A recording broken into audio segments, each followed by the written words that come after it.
એક જનીનનું વારસાગમન ની સમજ આપતા હતા. તો એમાં થોડું જોઈએ કે આપણે જે જોયું કે F1 પેઢીમાં બધા છોડ ઊંચા આવે છે, જેનું જે જનીન પ્રકાર હતો તે બધાનો વિષમયુગ્મી હતો.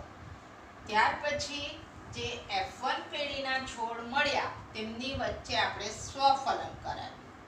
સ્વફલનને અંતે જે પ્રમાણ મળ્યું આપણને F2 પેઢીનું, અહીંયા મેં લખ્યું છે કે F2 પેઢીનું જે જનીન પ્રમાણ મળ્યું એમાં ડબલ ટી જનીનો હોય એવો એક છોડ મળ્યો.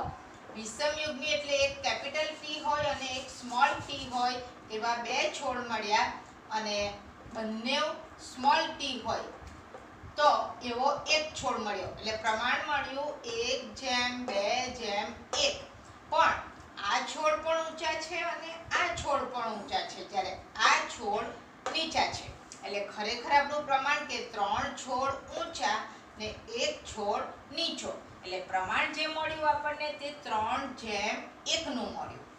કોના પ્રયોગની અંદર? તો મેન્ડેલના એક સંકરણના પ્રયોગમાં F2 પેઢીનું પ્રમાણ જો સ્વરૂપ પ્રકારની દ્રષ્ટિએ જોઈએ તો 3:1 મળ્યું, અને જનીન પ્રકારની દ્રષ્ટિએ જોઈએ તો 1:2:1 મળ્યું. ક્લિયર? તો આગળ વાત કરીએ. હવે આપણા જે છોડ જે ઉત્પન્ન થયા એ 4 હતા, એટલે કે 4 માંથી 1 એટલે પ્રમાણ થયું 1/4. અહીંયા આવા છોડ 2 હતા એટલે 4 માંથી 2 એટલે 2/4. એટલે 2/4 એટલે આપણે એને ઉપરના 2 એકુ 2 અને 2 દુ 4 એટલે પ્રમાણ થાય ખરેખર 1/2. એ જ રીતે જે નીચા છોડ મળ્યા એનું પ્રમાણ પણ 1 હતું, એટલે કે 4 માંથી 1 એટલે 1/4. એટલે 1/4 જનીનનો પ્રકાર ડબલ કેપિટલ ટી હતો અને 1/4 છોડના જનીનનો પ્રકાર સ્મોલ ટી હતો, જ્યારે 1/2 એટલે કે 2/4 પ્રમાણના જે છોડ હતા એનું જનીન પ્રમાણ એક કેપિટલ ટી અને એક સ્મોલ ટી એટલે કે વિષમયુગ્મી હતું. તો આને આપણે ગાણિતિક દ્વિપદી સંઘન્યતા એટલે કે ax + by હોલ સ્ક્વેર માં વ્યક્ત કરી શકીએ. કેવી રીતે વ્યક્ત કરી શકીએ? તો આપણે કહીએ કે દાખલા તરીકે જો વિષમયુગ્મી આપણે જે સંતતિ કે પિતૃ તરીકે જે લીધેલા એ સંતતિ કેવી હતી? વિષમયુગ્મી હતી, કારણ કે F1 ના છોડ બધા આપણને કેવા મળેલા? ઊંચા મળેલા. તો ઊંચા છોડનું જે જનીન પ્રમાણ હતું એમાં એક કેપિટલ ટી હતો અને એક સ્મોલ ટી. તો એ જે પિતૃ હતો એ કેટલા પ્રકારના જન્યુઓનું નિર્માણ કરે? તો કે 2 પ્રકારના, એટલે કે 50% જન્યુઓ કેપિટલ ટી વાળા હશે અને 50% જન્યુઓ સ્મોલ ટી વાળા હશે. એટલે કે જન્યુઓ એટલે કે પ્રજનન કોષો સમાન આવૃત્તિ, એટલે કે સ્મોલ ટી જાય એવા જન્યુઓનું પ્રમાણ પણ 50% એટલે 1/2 રહે છે, અને કેપિટલ ટી જાય એવા જન્યુઓનું પ્રમાણ પણ કેટલું રહે છે? 1/2 એટલે કે 50% રહે છે. તો એને આપણે આ રીતે દ્વિપદીની રીતે વ્યક્ત કરીએ કે 1/2 capital T plus 1/2 small T આખાનો વર્ગ. એનું વિસ્તરણ આપણે ગણિતની દ્રષ્ટિએ કરીએ તો કે 1/2 ટી ફૂલ સ્ક્વેર, ત્યાર પછી 2 આ 2ab આપણે a + b આખાના સ્ક્વેરનું જે વિસ્તરણ કરીએ એ પ્રમાણે 2ab એટલે કે 2 મૂક્યો, ત્યાર પછી 1/2 ટી અને પછી 1/2 આ ટી, એટલે કે આ બે જશે એટલે રહેશે 1/2 ટી ટી. અહીંયા ડબલ ટી એટલે ટી નો સ્ક્વેર એટલે કેપિટલ ટી ડબલ થશે, અને એ જ રીતે અહીંયા સ્મોલ ટી નો સ્ક્વેર એટલે એ ડબલ સ્મોલ ટી થશે. તો આ 1/2 નો સ્ક્વેર 1/4 થશે, અહીંયા પણ 1/2 નો સ્ક્વેર 1/4 થશે. એટલે કે અહીંયા જે પ્રમાણ હતું તે અહીંયા આવી ગયું કે ટી ટી 1/4 છે. અહીંયા 2/4 એટલે કે 1/2 જ થાય, તો કે 1/2 ટી કેપિટલ ટી અને સ્મોલ ટી. એ જ રીતે 1/4 ડબલ સ્મોલ ટી થશે. તો અહીં આપણે જન્યુઓની જે આવૃત્તિ આપણને ખબર હોય તો તેને આધારે કયા પ્રકારના જનીન પ્રકારનું પ્રમાણ કેવું રહેશે તે આપણે ચોક્કસ રીતે અહીંયા કહી શકીએ. તો આ રીતે ગણિતીય સંભાવનાના પ્રયોગો દ્વારા આપણે જનીન પ્રકાર પ્રમાણની ગણતરી કરી શકાય.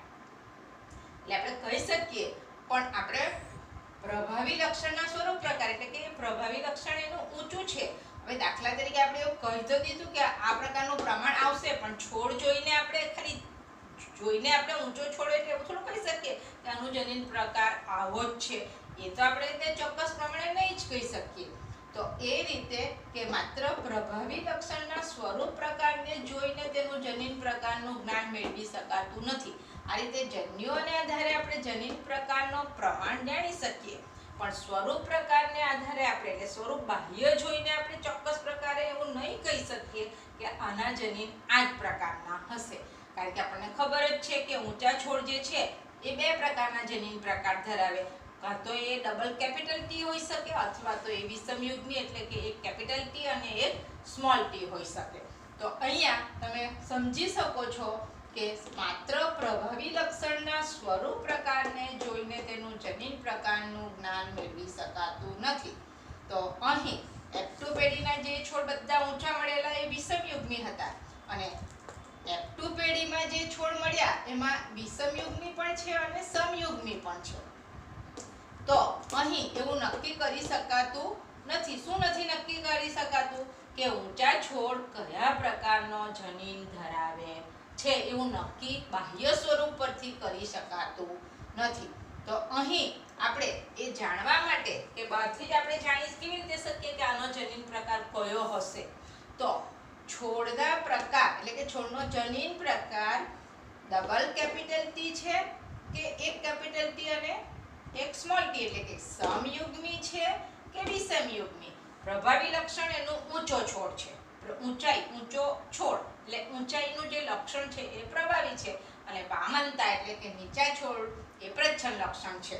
તો પ્રભાવી લક્ષણ માટેનો જે છોડ છે એ ઊંચો છે, પણ એનો જનીન પ્રકાર સમયુગ્મી છે કે વિષમયુગ્મી એ જાણવા માટે જે સંકરણ કરવામાં આવે, ઊંચા છોડ એટલે કે પ્રભાવી લક્ષણના જનીન પ્રકારના નિર્ધારણ માટે એટલે કે નક્કી કરવા માટે જે સંકરણ કરવામાં આવે એને કસોટી સંકરણ કહે છે.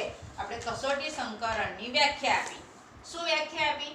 તો કે પ્રભાવી લક્ષણ જે હોય એ પ્રભાવી લક્ષણનો સ્વરૂપ પ્રકાર બહારથી આપણે જોઈને કહી શકીએ, પણ એનો જનીન પ્રકાર માટે એ સમયુગ્મી છે કે વિષમયુગ્મી એ નક્કી કરવા માટે જે સંકરણ યોજવામાં આવે તેને કસોટી સંકરણ કહે છે.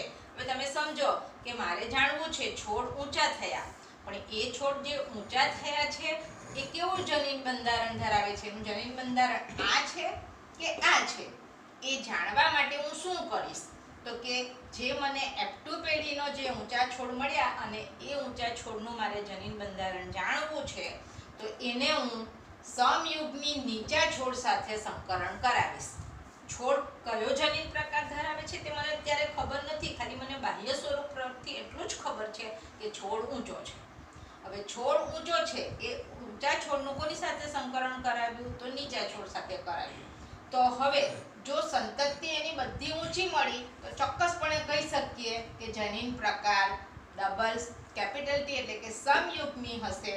ને જો બે છોડ ઊંચા મળ્યા અને બે છોડ જો નીચા મળે તો ચોક્કસપણે કહી શકીએ કે આપણે જે ઊંચો છોડ લીધો છે એ વિષમયુગ્મી છે. તમને ખબર પડે છે? અહીંયા આ હોય તો આ પ્રકારની સંતતિ મળશે અને આ હોય તો આ પ્રકારની સંતતિ મળશે. એને આધારે છોડ ઊંચો છે પણ જનીન પ્રકાર આ હોઈ શકે અથવા તો આ હોઈ શકે. જો આ હશે તો છોડ બધા ઊંચા મળશે, અને જો જનીન પ્રકાર આ હશે તો બે છોડ ઊંચા મળશે અને બે છોડ નીચા. ઊંચો છે ને નીચો છોડ છે તો આપણે બાહ્ય સ્વરૂપ પરથી ઓળખી જ શકીએ છીએ. એટલે એને આધારે ચોક્કસપણે આપણે કહી શકીએ કે આપણે જે છોડ લીધો છે સંકરણ માટે એ કયો જનીન પ્રકાર ધરાવે છે. તો આ રીતે જનીન પ્રકાર જાણવા માટે જે સંકરણ યોજવામાં આવે તે કસોટી સંકરણ છે.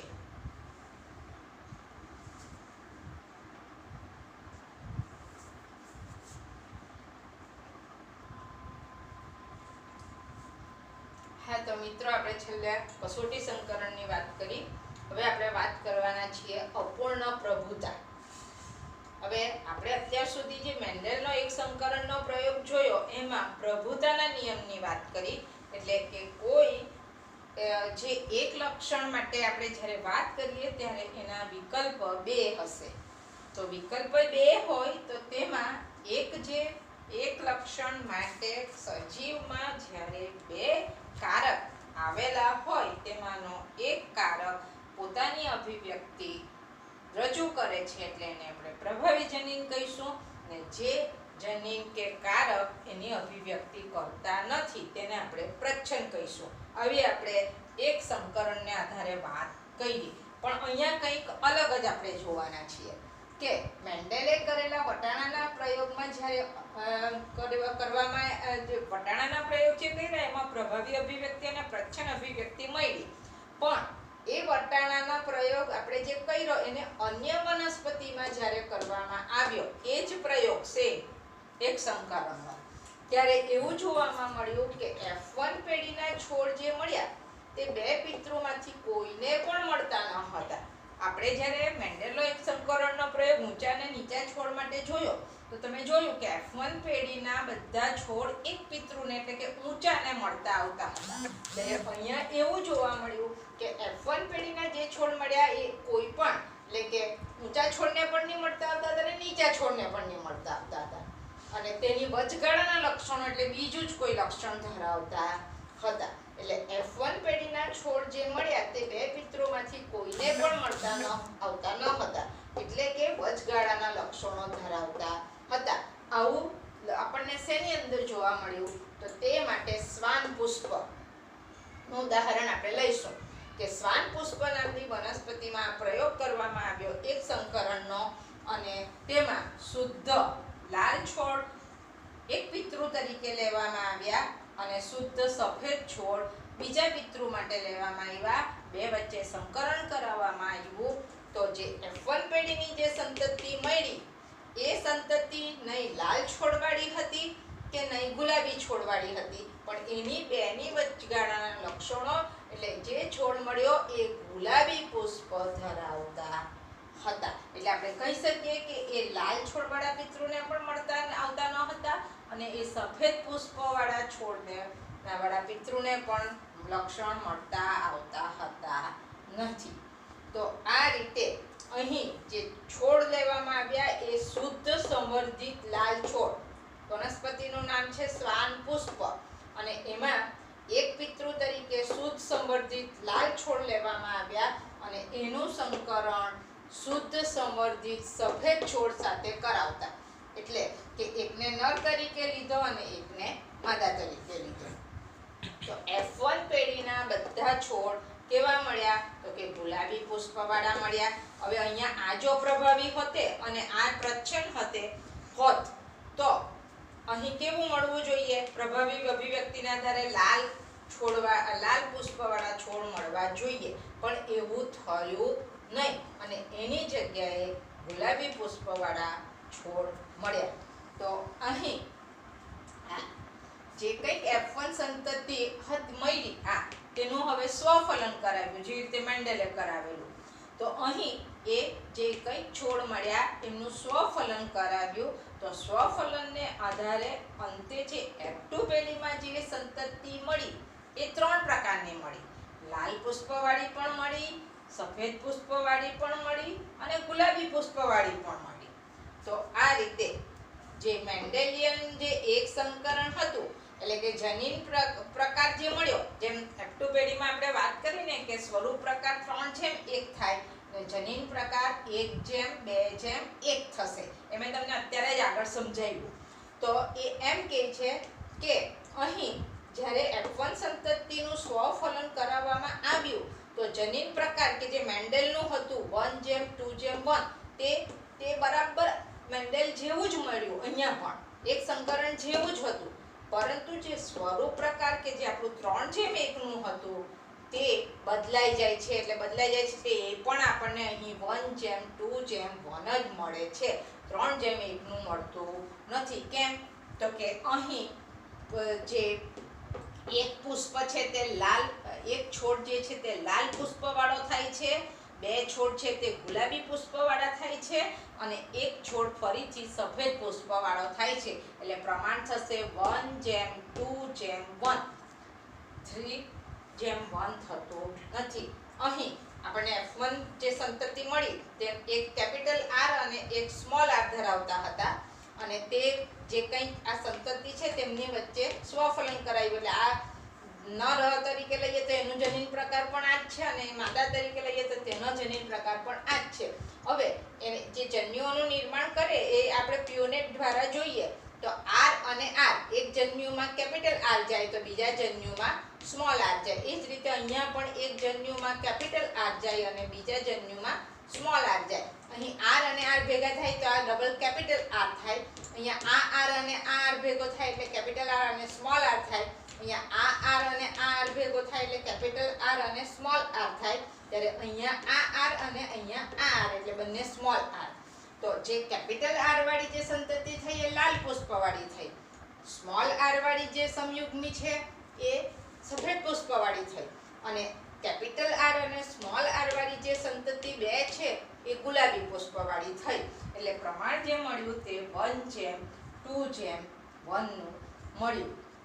તો આ રીતે આ ઉદાહરણમાં R કારક, એને આપણે કારક કહીએ કે જનીન કહીએ, એ R કારક એ સ્મોલ r કારક ઉપર સંપૂર્ણ પ્રભાવી ન રહ્યું. એટલે બંને પોતપોતાની અભિવ્યક્તિ રજૂ કરી, કોઈએ કોઈની અભિવ્યક્તિ દબાવી નહીં, કોઈ પ્રભાવી ન રહ્યું ને કોઈ પ્રચ્છન્ન ન રહ્યું.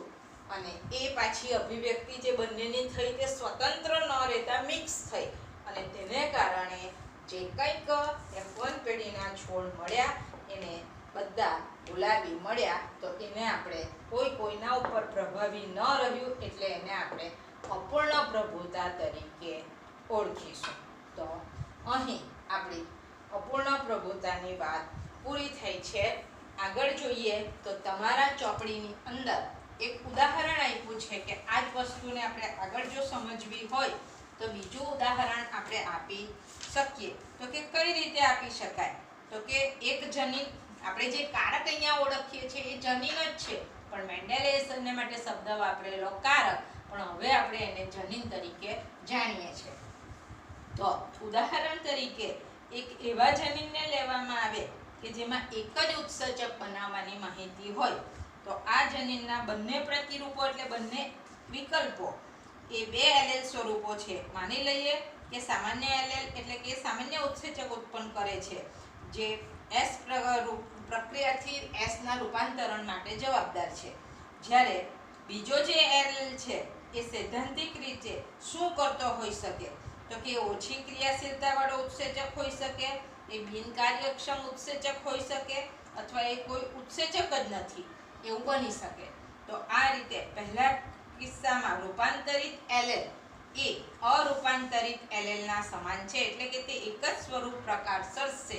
તેના પરિણામ સ્વરૂપે જે ઉત્સેચક અસર કરવાનો છે પ્રક્રિયાથી S ઉપર તેનું રૂપાંતરણ થશે. આ પ્રકારના એલેલની જોડ ખૂબ જ સામાન્ય છે. પણ એલેલ જો બિનકાર્યક્ષમ ઉત્સેચક અથવા ઉત્સેચક ઉત્પન્ન કરતો નથી તો સ્વરૂપ પ્રકાર ઉપર અસર થાય છે. કેમ?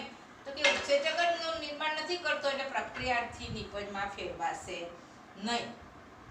તો આ રીતે સ્વરૂપ પ્રકાર એટલે કે લક્ષણો અરૂપાંતરિત એલેલના કાર્ય ઉપર નિર્ભર રહે છે. સામાન્યતઃ અરૂપાંતરિત એલેલ કે જે વાસ્તવિક સ્વરૂપ પ્રકારનું પ્રતિનિધિત્વ કરે છે તે પ્રભાવી હોય છે તથા જે રૂપાંતરિત એલેલ હોય છે તે મુખ્યત્વે પ્રચ્છન્ન એલેલ એટલે કે કારક તરીકે હોય છે. આ ઉદાહરણમાં પ્રચ્છન્ન એલેલના અભિવ્યક્ત થવાથી ઉત્સેચક બનતો નથી અને બને તો તે કાર્યક્ષમ રહેતો નથી એટલે પ્રક્રિયાથી નિપજમાં ફેરવાશે નહીં. તો આ અપૂર્ણ પ્રભુતાની જે વાત કરી એ આ રીતે અસર કરી શકે. તો અહીં આપણી વાત પૂરી થાય છે. બંધ.